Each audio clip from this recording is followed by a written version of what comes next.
What does it mean to be human? In a sweeping narrative spanning 2.5 million years of human evolution, Israeli historian Yuval Harari weaves insights from science and the humanities together to answer to what it means to be human. It's impossible to do justice to the 443 pages of rich insight that make up the best-selling Sapiens in just a few lines.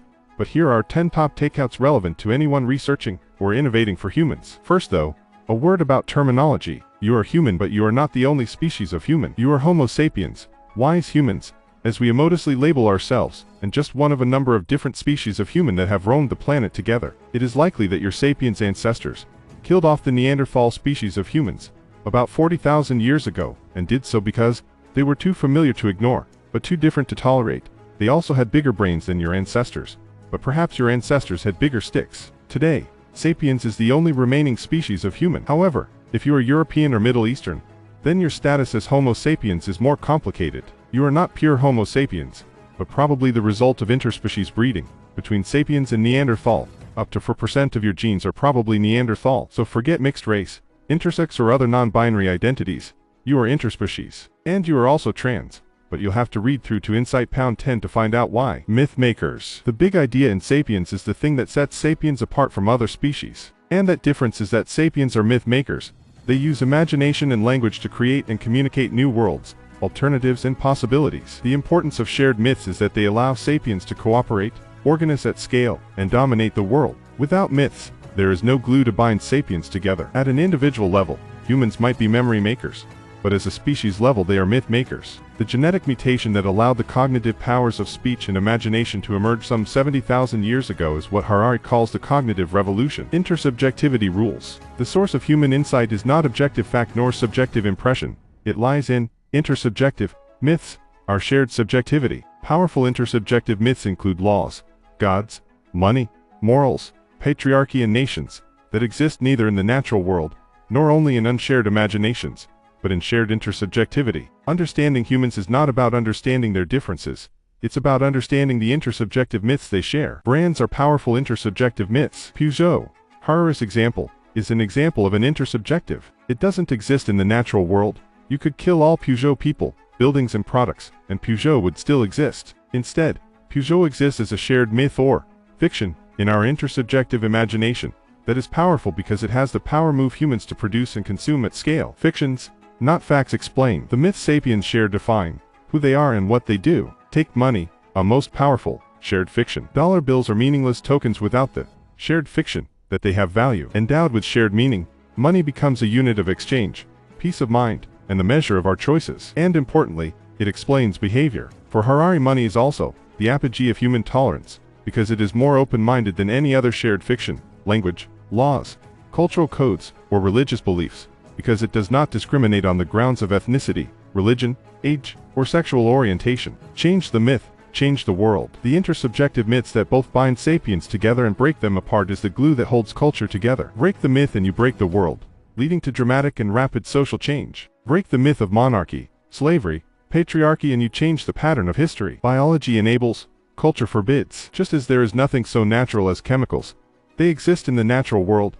Anything sapiens can do is, by definition, natural. Biology opens doors, and it is culture that closes them by prescribing certain behaviors and labeling them as unnatural. The study of human culture is largely the study of what we prohibit, the law of the few. History is made by the few, whilst the masses toil at work. For example, the second major revolution in sapiens history, the agricultural revolution, around 12,000 years ago, enabled increased food production and massive population growth, but it forced that average farmer into monotonous hard labor. The fruits of the agricultural revolution were enjoyed by a few pampered elites, but who were freed up to make history. For Harari, the agricultural revolution was history's biggest fraud. The how of happiness. Human happiness does not really depend on objective conditions of wealth, health, or even community. Rather, it depends on the correlation between objective conditions and subjective expectations. This means yesterday's luxuries are today's necessities, and by raising expectations further, mass media and advertising may be depleting the human potential for contentment. However, happiness may be a false god,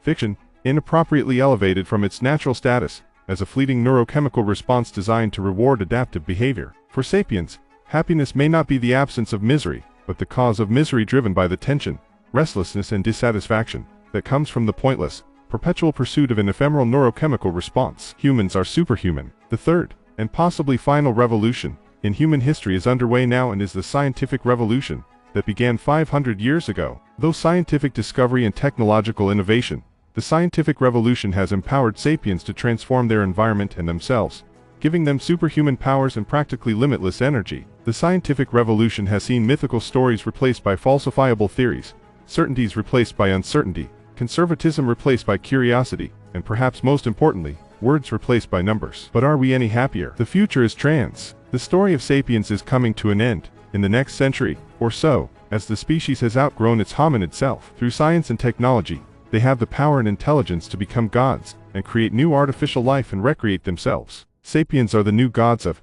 intelligent design. They are homo deus. Their future is not human. It is transhuman as they transition into something new, if they do not destroy themselves first. The problem with sapiens is that despite their power, they do not know what they want. They do not even know what they want to want. Is there anything more dangerous than dissatisfied and irresponsible gods who don't know what they want? The BG take.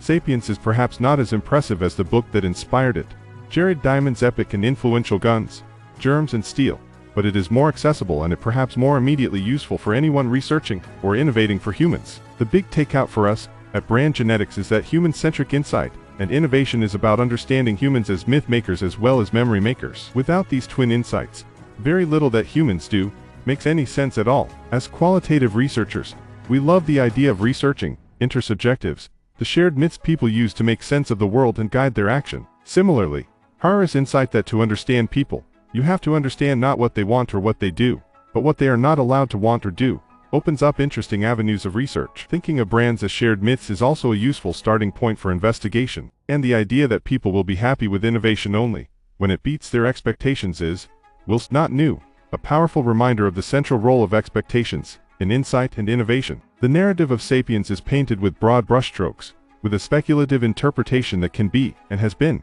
criticized. For the science-minded, Sapiens may seem too interpretivist, whilst for historians, Sapiens may appear too scientist. But for those like us at Brand Genetics, working in human-centric insight and innovation, Sapiens provides a wonderful framework and lens for guiding and interpreting what we do.